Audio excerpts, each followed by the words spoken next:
You know, India's trade deficit with China has hit 100 billion in 2022, $100 billion in 2022. Imports keep rising, you know, exports to China are falling. Is this situation acceptable to us? How do we really reverse this trend?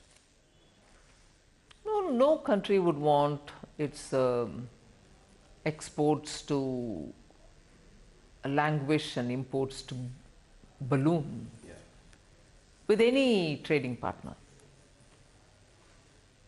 But the issue has two-pronged answers. We should be conscious not to have to consume things which come, overly from only one destination. But that doesn't mean I'm imposing any view. We should also be conscious of buying it from elsewhere if it is necessary at all. And for India's exports, it has to also look at ways in which market can be expanded in that territory or in any other geographical jurisdiction. So it is always a twin game. It's like a pair of scissors. You have to look at both the sides. You know, what do you make of this growing clamor, especially in some opposition-ruled states like Chhattisgarh, Madhya Pradesh, Rajasthan, to bring back the old pension scheme? You know, in fact, Deputy Chief Minister of Maharashtra, Devendra Fadnavis ji, has also spoken about this. He said he'll look into the matter. What is the government's view on this? See, when I talk about government's view, I don't want to speak as though this government view or that government's view. Who, after all, implemented it for the first time?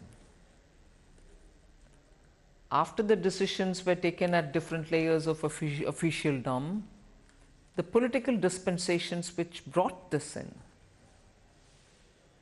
was not just NDA.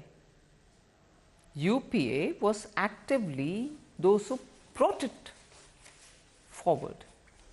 The entire question of introduction of OPS, new pension scheme, was during the Congress's period. They didn't at that time talk about rollback. They didn't at that time talk about any, bringing the old system back or anything of that. So now, if without adequate looking into of what it means, are we paying the current generation of pensioners by loading it onto the future generation? And how far, because in government the arguments will quickly come back to you saying, but when government borrows, it's also leaving a burden on the future generation and so on. But that's the argument. Would we all look at what is a reasonable balance? Would we look at what is it that we are leaving for our generations to come? Yes, you will have to have an economy running, you will borrow to a certain extent. But unless we have a complete understanding of this, the fiscal implication, the fiscal health of the state, not just today, for the next decades, to rush to a conclusion may not be. Right.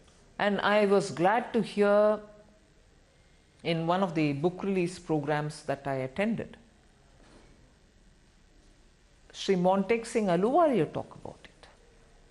It's not I'm taking up something which emerged out of a private conversation. Right. In a book release, publicly, when asked, he did respond. So it's not as if now we are talking on political lines. We have to talk on Indian economy, its strength, not just Indian economy as Government of India, but every state's economy, and then take a call on it. That's right.